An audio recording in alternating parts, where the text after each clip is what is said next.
You're tuned into Raw Brilliance with Mansa J. We got a live one for y'all today.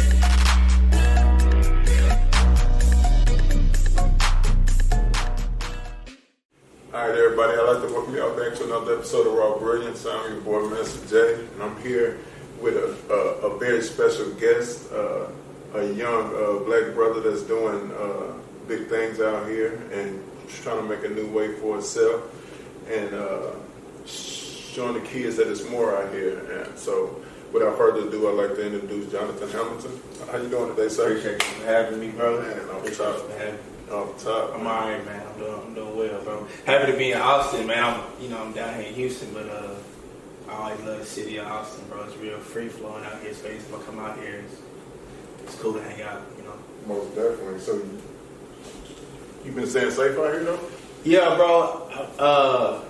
I'm a teacher down in Houston, so we in person right now. You know what I mean? So we got mask protocols and stuff like that as far as COVID goes, but it's still like kids coming back and we got sports and all that. So it's kind of tough to stay safe sometimes, but most definitely, just doing the best you can.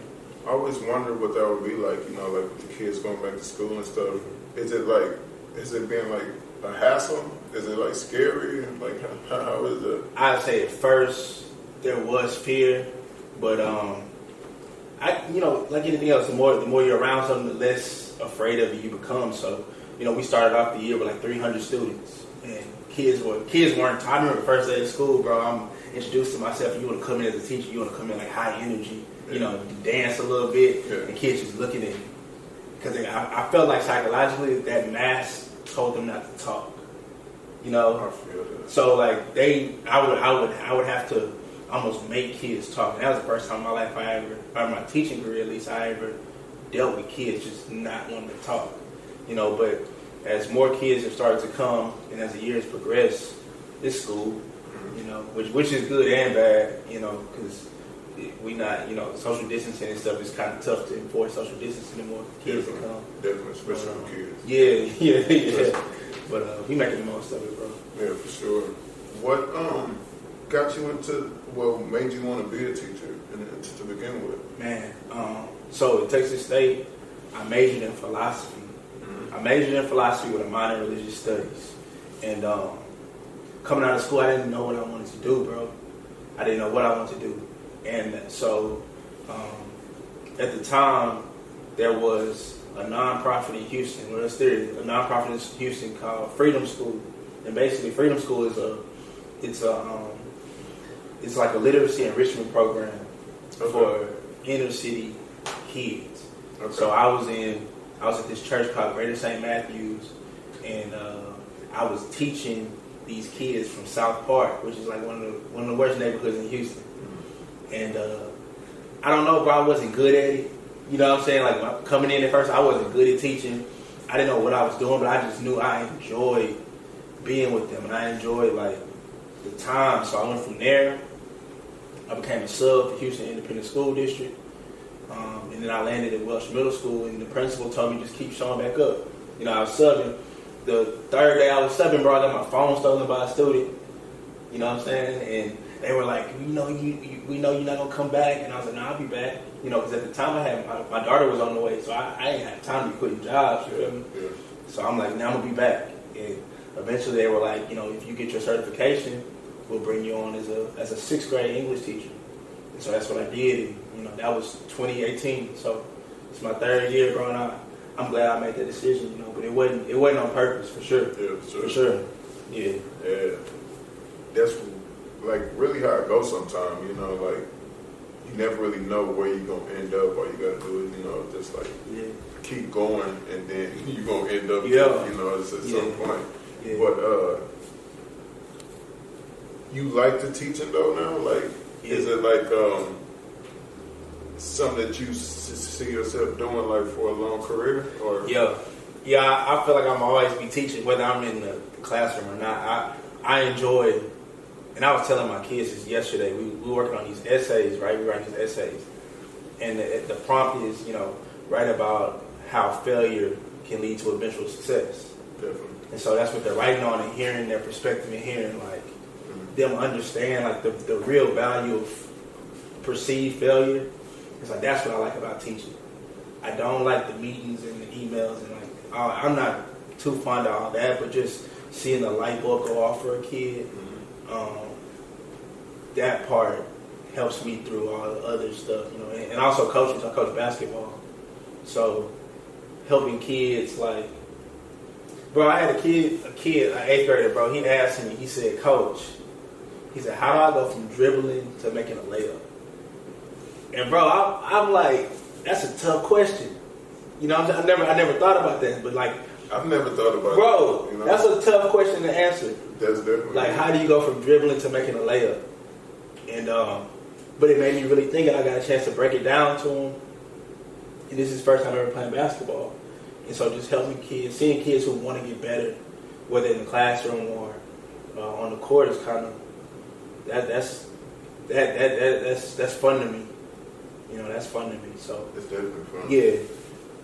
So, coming up in school, were you like like a sports kid? Were you all about the grades, or like what were you like as a kid? And where are you from?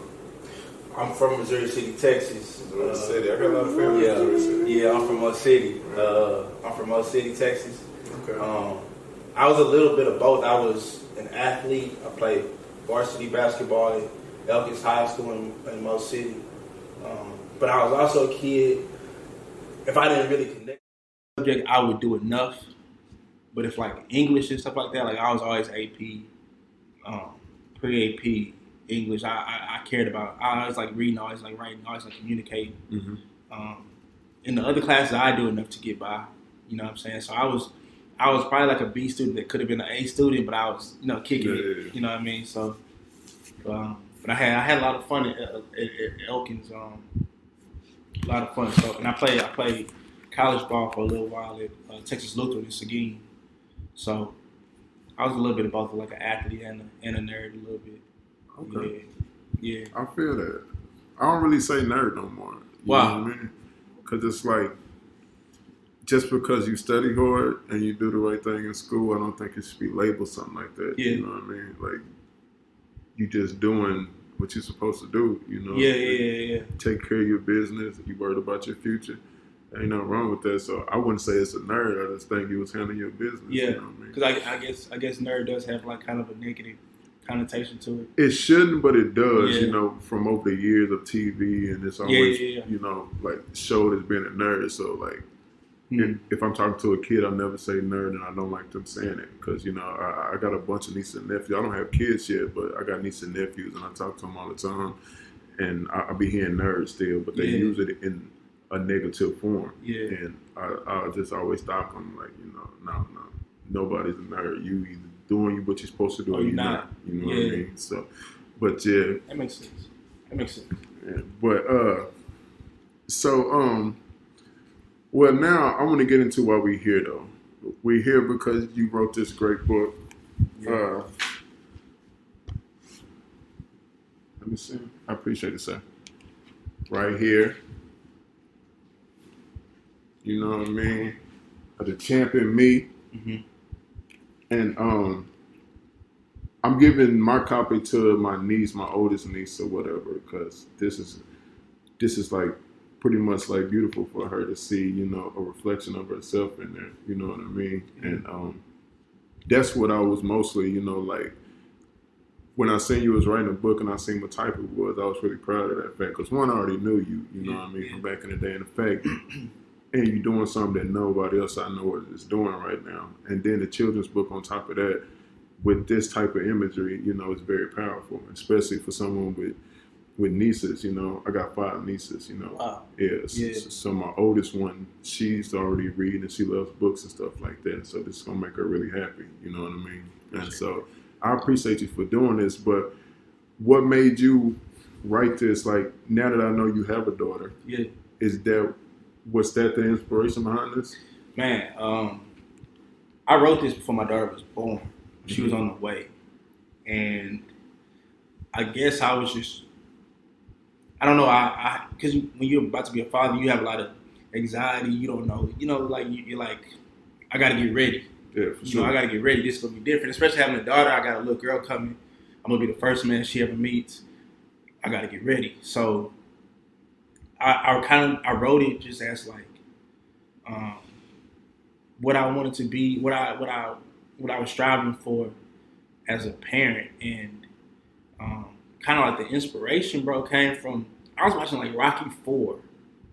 Yeah, I was watching Rocky 4, Rocky 3 or 4, the one with Mr. T. And Apollo Creed, who was in Rocky, had a trainer. And while Apollo was training, his trainer, his boxing trainer, was like cheering him on, like, you the best champ, you the greatest champ, you this champ, ain't nobody better. Mm-hmm. And I'm looking, I'm like, that's kind of what a parent is. Yeah. You know, it's like, you know, you think about like a boxing trainer encourages, they challenge, they like in your corner, literally, they correct you, they're teaching you, they do all of that for you. And I'm like, okay, that's what a parent should be. So I just kind of played off the parallel between parenthood and a boxing trainer, and just wanted to use some familiar boxing terms in it as well. Because everybody, like, whether you boxed or not, you understand the concept of boxing. Everybody does. Yeah, for sure. Yeah, so that's kind of where it came from, bro. And, you know, that was 2018, and it was a journey, you know what I mean, getting it published and stuff like that. But I'm glad, you know, I'm grateful to hear stuff like that, like you getting it for your nieces and stuff, bro. That, definitely. You know, that lets me know that, you know, it's for a reason. So I'm really grateful for that. It's a great look, man. Like for real, a great look. Yeah. And I was reading, I read through it, and, you know, some things popped out at me or whatever. So I just want to ask you about. I jotted down a few questions or whatever that I want to ask you, but you talk about like self-doubt in there. Yeah. You know what I mean? Yeah. What's that? Is that something that you had to overcome? Yeah. You know? Yeah. Yeah, man. A lot of it.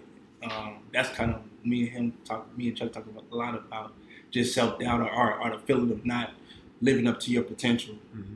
And so that's kind of something that I want to let her know that, yeah, it is a part of life. I've dealt with it, but just keep pushing. Like, don't let self-doubt make you, don't let it paralyze you. Yeah, definitely. You know, you're going to have moments where you don't know, you just don't know. You know, and I feel like it takes a state, especially majoring in philosophy, because at the time, I got friends who getting ready to go to law school, friends getting ready to go to medical school. You know, Chuck had a IT job, so it's like I'm watching everybody's paths being kind of laid out, and it's like I got this passion to write, but like that don't, you know, it's no like job. You know, you gotta create a job to a certain degree, and so that doubt of, you know, can you do it when you don't really see it being done? Mm-hmm. I think was what made me doubt myself, but I think just something in me just made me, and certain people too. You know, I would have certain people ask me, like, where's the book? Or, like, you still writing? Or, you know, just stuff like that. It's like, dang, people know me for something. Like, let me continue to just do it. Yeah, for real. So, yeah, that's where that came from, bro. Okay.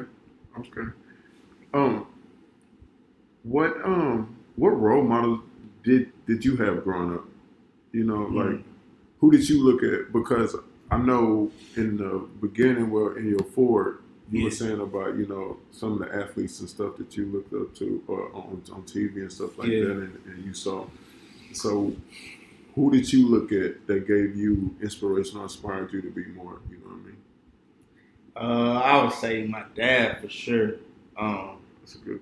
My dad, my pops, to this day, you know what I'm saying? Like, the most solid man I ever met. My dad, my varsity coach, Coach Thomas, I say he taught me how to be a man. And like how to not make excuses. What school you go to? Elkins. Okay. Elkins High. Yeah, I definitely heard it. Yeah, Coach Thomas. I would say Jay-Z, like somebody from afar that I just looked at and was just like, I like the way he carried himself. Same here. You know what I'm saying? Yeah, like his consistency. Yeah. Man, role models. Yeah, and like now I'm older, I would say like, I wouldn't say a role model, but like Chappelle is somebody who I think he's very intelligent, but also I like the fact that he does it, because I'm looking at like culture now, and I see a lot of celebrities like apologizing for stuff they said, or like being manipulated by the media, And I like how Chappelle is just like, yeah, I said that. It probably didn't make everybody feel good, but this is how I feel. Yeah, for sure. And y'all feel how y'all feel about it. And I like that part. So yeah, those are a few of my role models. Okay. Like, I definitely like Chappelle, man, because he speaks his mind, Yeah. you know, and he does stand on what he said. Yeah. And that's like really important. And media does have a lot of people, you know, like turning flips out here. That's one of the reasons I want to get into media, because I know how powerful it is and how much of influence that it can be on children, you know what I mean? For sure. And just our culture and our people in general, because we watch things and, you know, we automatically believe it, you know, especially if you see it enough times. Yeah, if you see something showed over and over again, then it starts to become the truth, you know. So I want to break into that and start something of my own to where I can show people, you know, different visions, you know, like on screen, from like seeing us on screen in different light, from like being in the corporate world, from being, you know, just being spectacular like we already are, you know what I mean? Just showing us in our true form, you know, and not just some propaganda or something. Or some character. Sometimes I feel like the media, they show us like really exaggerated versions. You know? That's exactly what they like do. It's like, even I would watch shows, bro. And my dad's a pastor, so mine too. Word. That's what's up. Yeah. So growing up in the church, you understand church culture. Like, I understand church culture, but if you look at it on TV and you see a church, you'll see like women like jumping over pews, and like the preacher, you know what I'm saying, like preaching, but he got weed in his pocket, and you know what I'm saying. You just see a bunch of like it's like, bro, it's not really like that. You know, that's exaggerated. But I like you said, I like what you're doing, because you can really you're showing the reality of us, you know, and humanity to a certain degree. So yeah. There are some messed up preachers out there. For sure. That would be cool. For sure. Know what I mean? But the way they show on TV is just like, it is very much exaggerated, and for sure. A lot of times it'd be out of pocket. But my pops is a Baptist preacher, so I grew up, you know, that's kind of like real, you know, it's not apostolic and all that, where it's the shouting and the dancing and stuff like that. So, you know, I was on the drums and stuff, and had to learn how to play the keys and stuff like that. I was on the choir, bro. I was on the choir. I had like a couple solos. I wasn't feeling singing. Yeah, bro. I solo. Bro, it gets super quiet when you first sing a solo. I'm like, bro, I'm nervous. It definitely do. It definitely do. Sing, you can do it. Yeah, you can do it. I know how it go. I've been there. It's crazy. But so this book, is it gonna be one of more to come, or is this gonna be a series, or? Yeah, bro. So my thing is, I want to give information to children as they grow up. I love that. Yeah. That's what I realized, bro. Growing up, my dad. I tell people this. My dad told me a lot of stuff at like 15 that I didn't understand until I was like 21. Okay. You know what I'm saying? Like, my dad would give me a lot of like grown man information, and I didn't know what he was talking about, but it was just like, this is for later. You know what I'm saying? But I'm gonna give you it now, and I want to do that for children. I want to provide information. I want to give them a sense of worth and value. You know, and from the imagery, from allowing them to see themselves, to the actual words and the message. I just want them to know that they have somebody in their corner who cares about them and wants to inform them about the world around them. You know, because some stuff you're just not gonna get in school, bro. And depending on how your family's structure is, you might not get it at home either, and that's not your fault. But that shouldn't be a reason that you don't know it. You know what I'm saying? So it's like, if you don't have that, or even if you do have it, I just want to kind of be like a little push, like, you know, be mindful of this, or this matters, or you know, treat people like this. So that's kind of like I coach AAU and stuff. You know what I mean?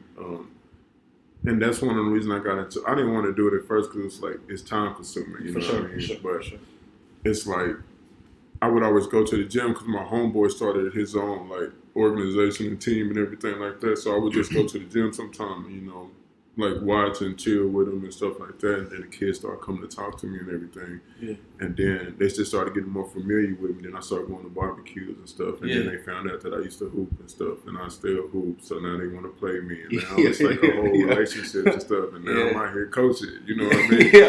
And so it's like, but I kept doing it because they were so, they want to know things. They want that information.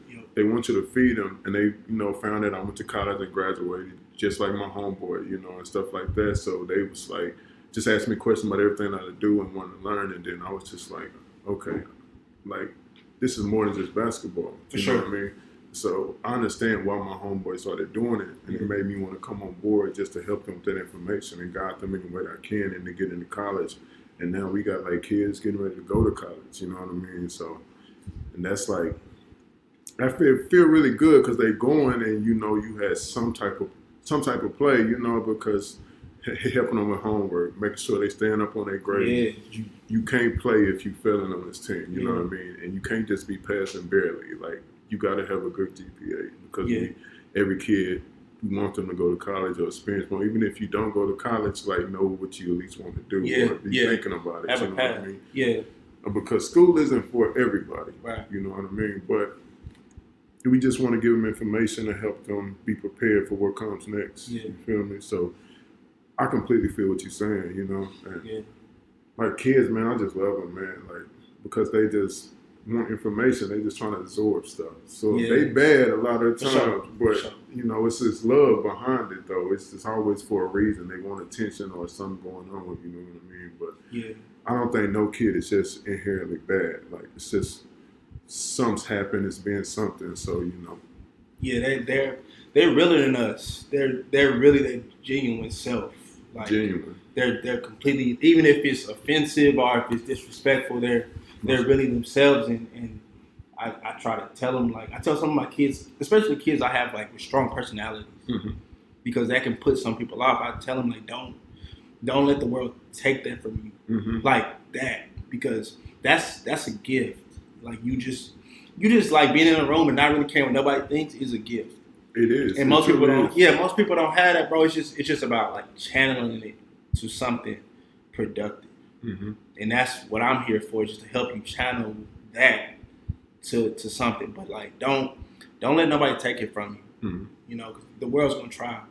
Definitely gonna try. Yeah, they're gonna try. Definitely gonna try and rob your innocence, man. Yeah, and try to make you feel like you're an outcast or you're less than. And not good enough, Yeah. But yeah, man. That's beautiful though, man. Like that's what it's all about, though. You know what I mean? Yeah. Like, just guiding that energy into something creative and positive, because without, it's like that old saying, it takes a tribe to raise a kid, or something like that, so it's like, even if it's not your kid, you know what I mean? Like, that kid or whatever might need guidance or need some help, so why not you? You know what I mean? Yeah. So, but, I ain't saying go out and try and be a parent to every single kid. You know what I mean? That's not gonna happen. But the ones that you can help, like, ones you connect to, like do. Are you gonna stay on children's books? Bro, I'm wrestling with that right now, dog. I feel like this is how I feel. I want to write something for everybody who's meant something in my life, as far as like age group. So. I really want to write something for my middle school students because I see I teach 7th grade, so I see a lot of them at 13. It's a weird age, because you're kind of a kid, but you're not, and you're kind of a teenager, but you're not, and you're seeing adult stuff, but you shouldn't be participating in that. But like emotionally, you can't act like a child, so it's like they're in like a weird limbo, and also social acceptance is like at an all-time high. Like 7th grade is kind of like where like the in crowd starts to form. It really is though. Yeah, that's like where you kind of differentiate. Okay, you over here. The girls like you because you in this group. It's not like that in elementary. And it, so I want to write something. It's school sports and everything. Right, you made the team. You didn't make the team. You know what I mean? You on A team. You on B. You know what I'm saying? Like it's really like differentiation. And sometimes you can feel like you're not, good enough. Most definitely. So I want to write something for them. I've been having them on my heart lately, you know, but it's got to come to me too. So to answer your question, no, I don't just plan on staying in children's books. You know, I kind of want to be able to do, and I think that's a beautiful thing about being creative. It's like you can literally do whatever, you know. You could turn children's books into grown folks books, whatever, like just like J.K. Rowling. You know what I mean? Like, you know, like that's somewhat of a children's book because of the fantasy world like aspect of it, but then it reaches, you know, more than that. You feel me? So there's so many ways to go about it. Just being creative, you know. You might be write your next series or something that, you know, change the face of, you know, the whole culture. You feel me? So yeah, like definitely keep on doing it, bro. Like please do. But faith and religion, I know we just touched on that because your father's a preacher, but it's also heavily in the book too. Right. So what type of influence is that on your life now? You know? A lot, bro. I don't know, God has showed himself to me in different ways. Okay. Even through the book, bro. I would say, so I wrote this book in 2018. It got published last month. You know what I mean? So it's 2 years and some change, right? And a lot of stops and starts with the book. The illustrator could do it, he couldn't. Like, it's just been a lot of that, you know, having to save up the money to self-publish. And I think, like, over this time, God has just shown me, like, because then I talk about a lot of, like, deep stuff. I talk about, you know, self-love, I talk about perseverance, I talk about, you know, patience, I talk about overcoming obstacles. But I feel like God has a way of, like, before I can give it to the world, he makes me live it first. And I feel like the patience and the overcoming obstacles that I talk about in the book, he made me live through, like, not letting the book get put out right away. Yeah. You know what I'm saying? Because it was frustrating. It was frustrating at times, bro, because, like I said, you know, there's steps that the book has to go through before it's published, and sometimes we'd be at a standstill for months and months at a time, and we're supposed to start here, but we can't, and just the frustration. I used to talk to Chuck like, bro, I don't know. Yeah. You know what I'm saying? I don't, like, to the point where I stopped talking about it because it just felt like it was never gonna come out. Yeah. But I realized in that God was just building. He was making me live what I was gonna one day talk about. You know, you can't talk about that if you ain't really lived it, if you don't represent that. And so I'm grateful, and before, you know, anybody, I like to just thank God for giving me the opportunity to do this. You know what I'm saying? And also lately I've been praying, just thank God for my right mind. Because I wake up sometimes, I think about not me trying to go through the day without my right mind, and how difficult that would be, like my decision making or my processing speed. Like, just thank you for that. You know, so faith definitely plays a big part in the book, and also a big part of my life. You know, I definitely wouldn't be here without God. So I just want to, yeah. That's dope. Bro. And Chuck, a good friend, man. That's my partner, dog. Yeah, for real. That's man. my partner. Everybody need friends like that. That's my partner, bro. We hooped together at Texas Lutheran. Oh, for real? Yeah, that's where we met. We hooped together at Texas Lutheran. That's where he started bullying people, man. Bro, I see it now. Bro, we come off the screen, dog. Like, pick and roll. He hedging off that pick and roll, bro. Hand on the hip, dog. You're not going nowhere. Y'all can't see him right now, but the nigga look like, bro, hand shaking. Trust me, I don't felt it. I don't felt the balls. For sure. Goodness gracious, man. But yeah, man. That's dope though, man. Like, now that, you know what I mean, you got the book and everything, and you were just talking about the steps that are taken is difficult. Like, for like somebody who wants to write a book, what are those steps, you know? Write it first. Write it. Get it edited. If it's a picture book, obviously you gotta get the illustrations. I would recommend. I've tried like Fiverr and stuff like that.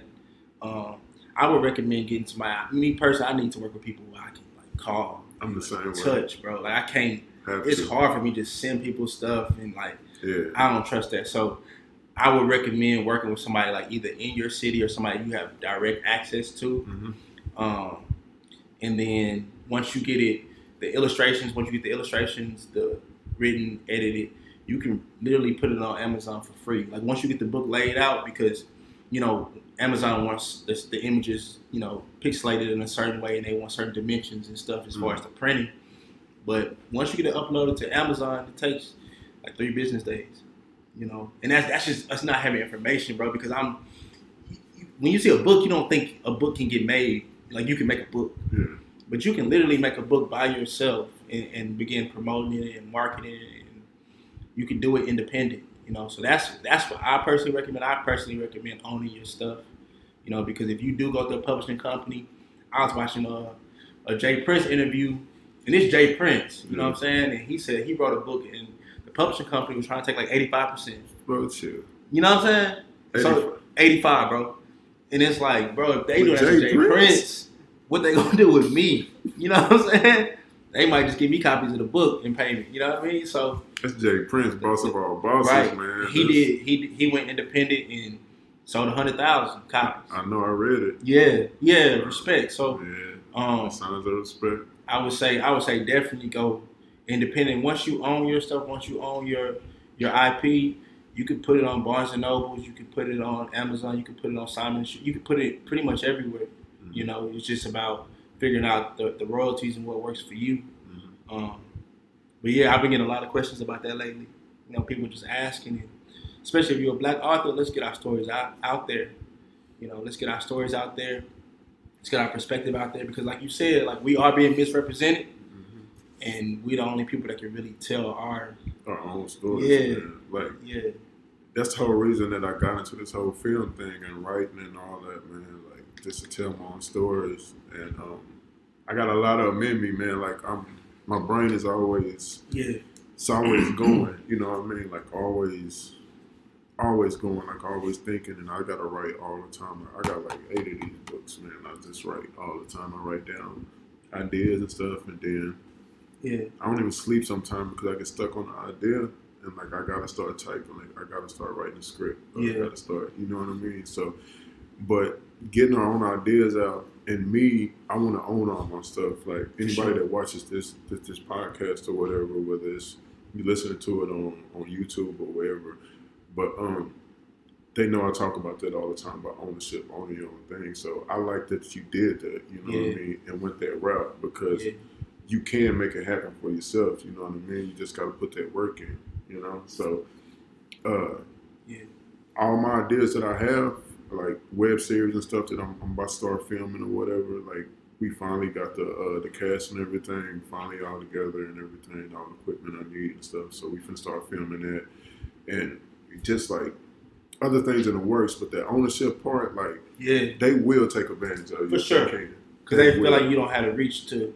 But it's like, and also with social media, I realize you can you can do it yourself. Like, and that's my thing. I had to ask myself that question. Like at a certain point in time, you feel like you need a machine, or you feel like you need these but it's like, okay, I'm sitting in here with these people. Y'all don't know nothing about me, about my story. Mm-hmm. Y'all don't know where I come from. What can you do for me that I can't do for myself? You know what I mean? And also I feel like. I don't even see this so much as like owning the book. I see it as like owning my vision.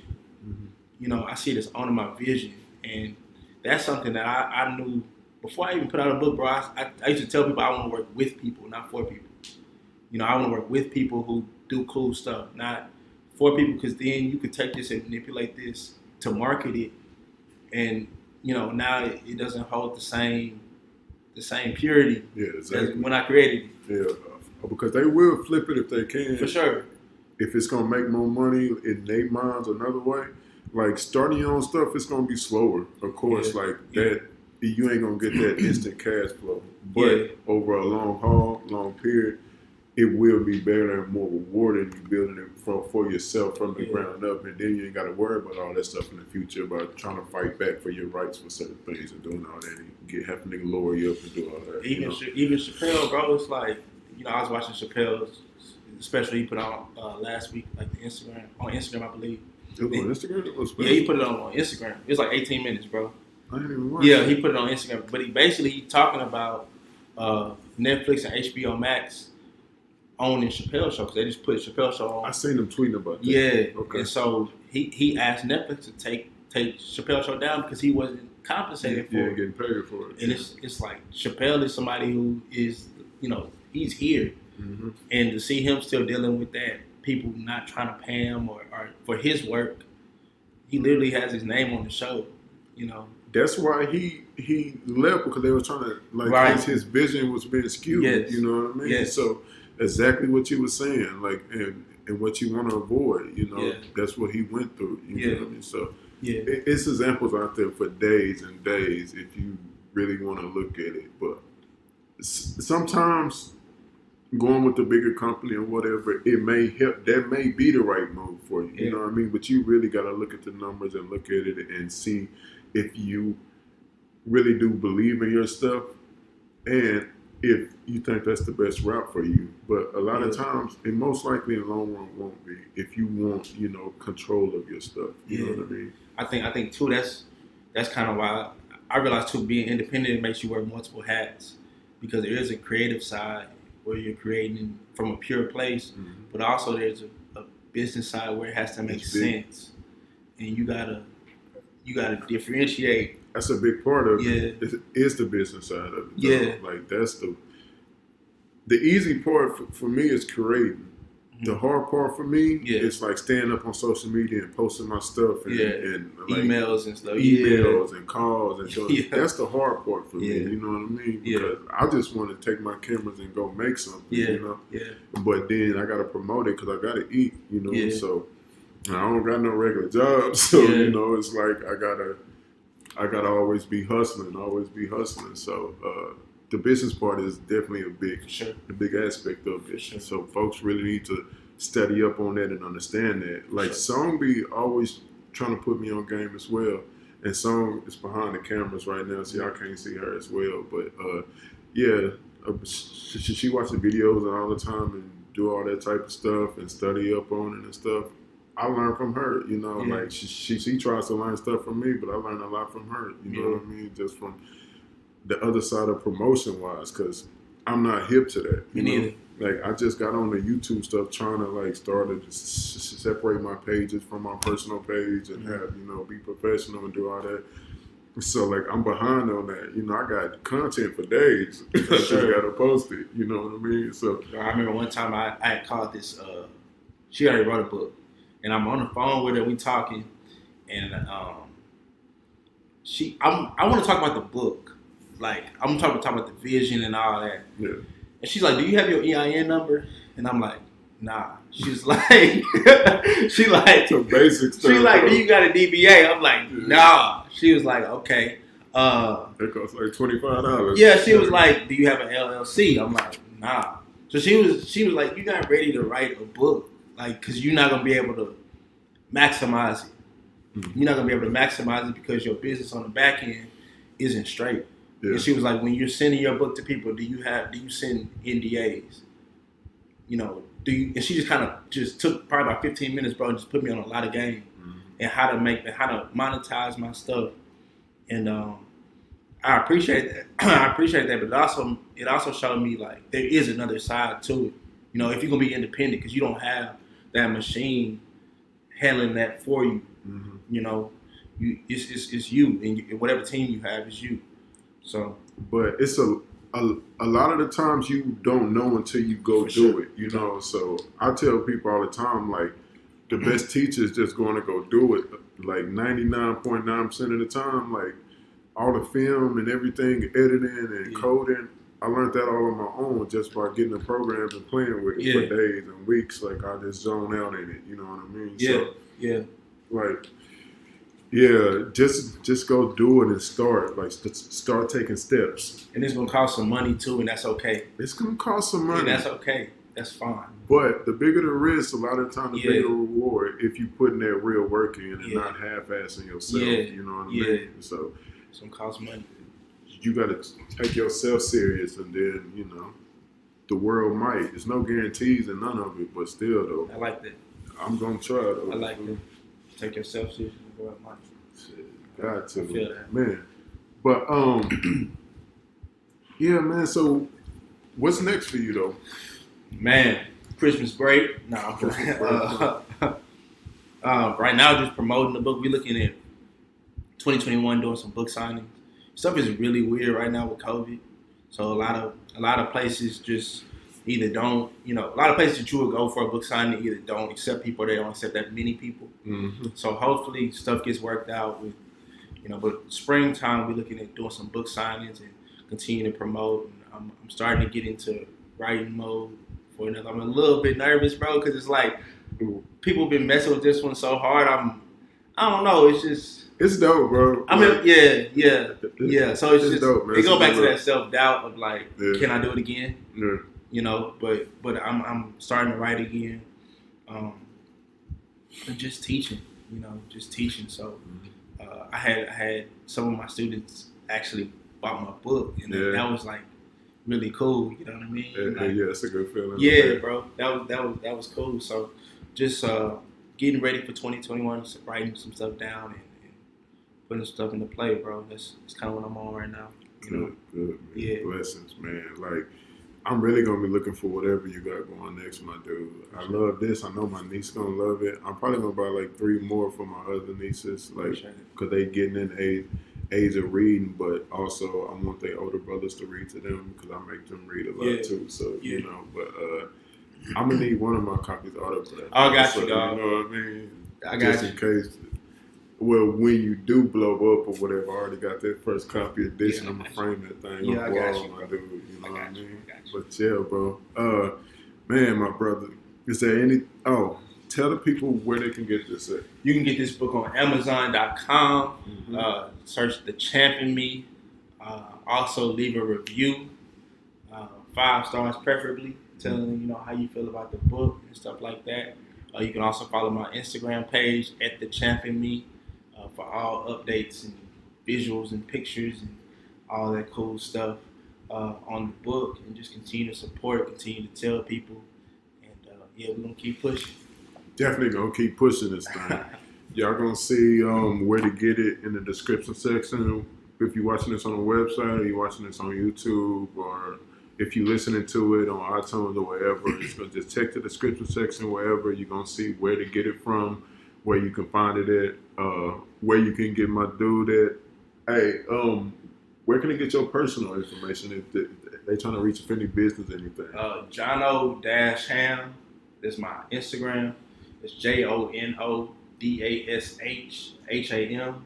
It's my Instagram. Both my Instagram and my Facebook is Jono-Ham. My email is thechampionme@gmail.com. So if you need to reach out, I will give you my phone number, but I don't. Nah, don't do that. Yeah, I don't know y'all like that. So we gonna chill. Yeah, don't do that. There's some crazies out here, man. It's COVID going on. Folks going loco. But I got one more question for you. It ain't about your book or nothing, but are you getting back on the court anytime soon? What's going on with you? I don't know. All right, so this is how I feel about hooping. Oh, here we go. No, listen, bro. This is how I feel. My biggest fear is... Did you say your biggest fear? Bro, I don't want to get hurt and have to go to work. And they be like, well, what happened? I'm like, you still a young man, I'm trying to do the Euro step in it. I'm not trying to... I don't want to do that, bro. This dude talking like he in his 50s. Hey, this is what I do. He ain't even hit 30 yet. After practice, when I'm coaching my kids at the school, I say after practice, I shoot around. And I do all my moves, and I be looking cold too, bro. Out there shooting. I play 5-on-5 maybe twice since the pandemic. Like, twice. So twice since when? March. Well, yeah. I ain't really played during the pandemic either. I might get back into it, but I feel like, I don't know, man. If you have fear of getting hurt, you gonna get hurt, bro. Like, don't. Nah, for sure. And I'll probably just, I don't want to speak. He just towards the kid. Don't play with him because he probably gonna hurt you by accident with his business. But yeah, I love the game, bro. I watch it. I love coaching. I really like playing one-on-one with my players. I look super cold playing against them. You know, so they think I'm like Harden or something, bro. You know what I mean? But as far as 5-on-5, I don't know. Yeah. Maybe. Maybe.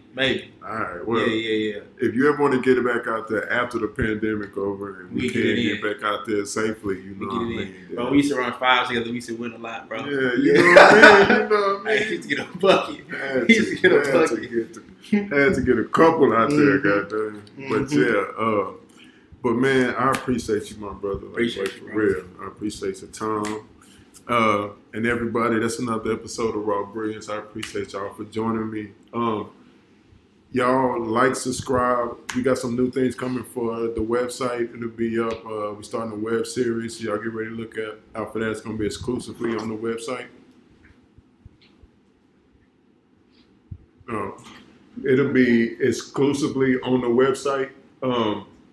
So y'all, I lost my train of thought right there, but yeah, no, it's all good, my brother. But yeah, the web series exclusively on the website. Y'all be on the lookout for that. We're gonna start releasing episodes probably about 3 weeks from now. So it's called The Rise. Be on the lookout for that, and y'all be on the lookout for anything else Mr. Jonathan Hamilton has going on, and it's gonna be worth it, man. But yeah, y'all go cop the champion me, and we out this thing. Thank y'all.